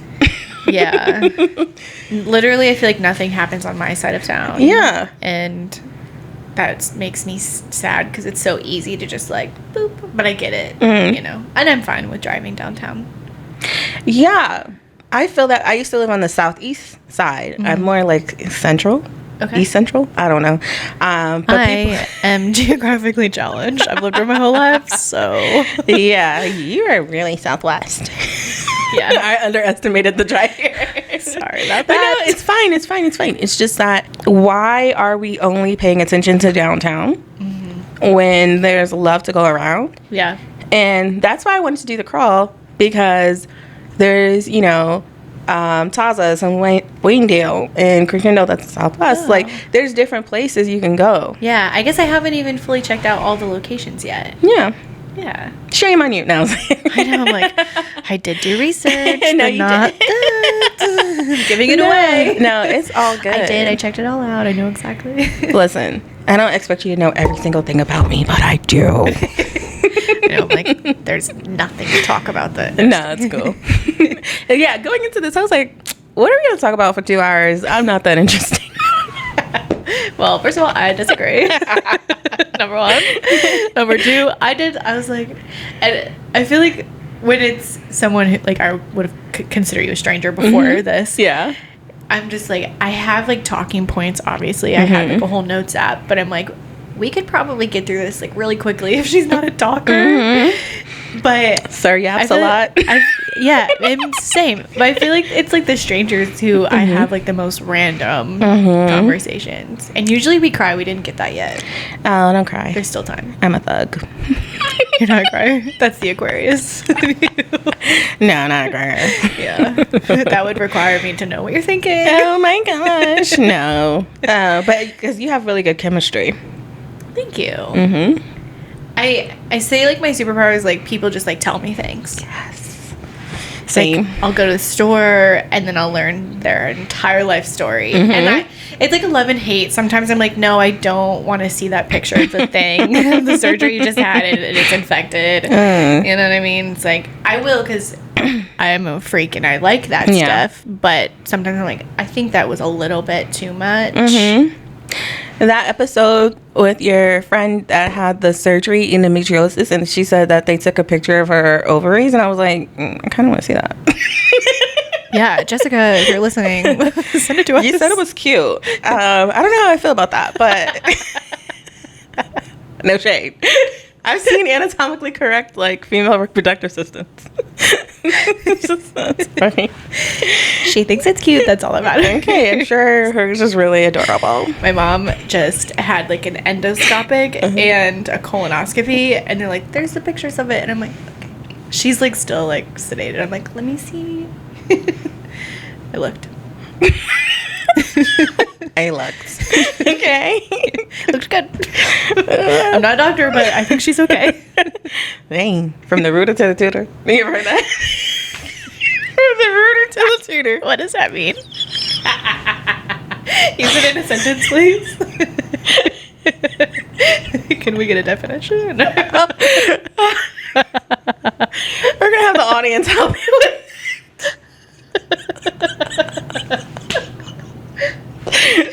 But also, I want to say yes. Was it a question mark from the rooter to the tutor? Because yes. From the rooter to the tutor. Because it was. Exactly. They got her from the rooter to the tutor. I think it was more like this. Exactly. And less like this. But yes. They met in the middle. That's terrible. I'm crying. Oh no. Jeez. Okay. I do want to start wrapping up because I feel like people are gonna be like, this is 2 hours of what the fuck. What did we learn? Nothing. Too much, maybe. Okay. I'll focus. Okay. So I did want to ask you, again, I'm guessing this will probably come out like first week of July-ish, but you also have like a book club. Oh yeah, I was like, what? I've never heard those words. A reading club. A reading challenge. Reading challenge. Yes. What can people expect to see in the coming months? Okay. What do you want them to know? Yeah. So we are going to have the summer reading challenge. So from Memorial Day to Labor Day, we have a list of like books you should read. Kind of like when you were a kid and you got to have the pizza party and read all the books. That's what we're doing. Do we win pizza? Yeah. Really? Yeah. Oh my God, I just got so excited. We're going to have a pizza party at Electric Works at Johnny Ox Pizzeria. Do you have to read all the books? No. But try your best. Okay, I'm like the slowest reader on the planet. That's why I'm asking. No, so I am a reader. I love reading, but it's just I'm so slow. It's just a way to get people engaged, and I think everyone should read more books. So it's just a fun way, and yeah, it'll be fun to like just have a pizza party, and just like show up. Ooh, I'm gonna send this to my sister's a big reader, and she's fast, and then my friend Sage, who's been on the podcast, she's a big reader. Yeah, and Jessica too. Come on, Jessica. Jessica and Phil. I don't think Phil's a reader, but yeah, he'll come. He's a reader now. No. You have to. You have to. And then what else? So far, like, my life has been the coffee crawl, so I've really just been focused on that. Yeah, I feel that. But in the future, I do want to have a soap making class with Three Rivers Soap Co. Yeah. They're next to the 05 Scoop Shop. Okay. They just have like a lot of plans. Big plans, huge. Yes. I love it. Yay. What else? Sushi making classes coming up. Ooh. Just stay tuned. Yeah. We're always doing stuff. Yeah. And what is the handle? Fort Wayne Social Club? Yeah, everything is Fort Wayne Social Club. Okay. Yep. Yeah. I say follow, recommend. Yeah. Do you want them to follow like your personal account, or is that like okay? Can I? I'm curious. I'm kidding. Do I get permission? No. So my now that we're friends. Yes, we're friends. My personal one is La Fifi LaRue. Okay. And it is linked in the social club one. Yeah. But yeah, you can, it's fine. Yeah. The information is on the social club one, so. But for that stuff, if you're looking to make friends, if you're looking to support small businesses, or just have new experiences in Fort Wayne. Yeah. Fort Wayne Social Club. Yeah. Oh, one thing I did want to ask really quick. Ages. Mm-hmm. Demographic. And so when I first started, I was like 30 to 50. And then I had people on both sides of the spectrum that was like, I want to come. And so I'm just like adult. Yeah. Over 21. Okay. Looking to make friends. Yeah. And if you're cool, you have to have an open mind, because we have people who are like 60, 70 hanging out with people who are like 25, 26. Yeah. And they're all just vibing. Yeah. So. Yeah. And then we have things like the hike. Well, I don't want to say hike. The walk.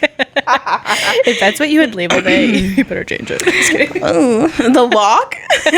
Some people want to bring their kids or their pets or whatever. You can do that. Okay. Like, there's some things where I don't mind if children come. Yeah, you're kind of flexible. Yeah, sure. But like, not to the bar. The vibes are adults. Yeah. I get that. Yeah. I think that's so funny that you say like older than 50. I don't want to call them old and be mean. Want to come to that because I went to a creator space event. Oh yeah. And It was my first one. I was a little bit nervous, and I talked to a woman who I don't know how old she was, but if I had to guess, I would say maybe 83. And she was lovely. Yeah. And we gabbed the whole time. Yeah. It's all about just like having fun. Yeah. And I was like so proud of her for going to that. Yeah. You know? Yeah. So I don't want to say anything mean, but I don't think she's listening. I mean, I'll tell you offside. Okay. Well, is there anything else you wanted to tell us? No. Now, like, no thoughts, head empty. I'm gonna like turn all of this off and then be like, shit, I wanted to ask about that, but that's okay. Maybe you can come on again. You better have me on again. Yay. I'm gonna make a podcast just to have you on. Please. I'm dying. Oh my gosh. Just boop went out of my head. That's okay. It's gonna drive me crazy. Right. We'll follow you on social media. If it was really important, post about it after this comes out and people will follow you. And... Yeah. All right. Okay. And you can follow me at Abby McCarville and the Oat Pod. Okay. Love you guys. Goodbye. Bye. That was good.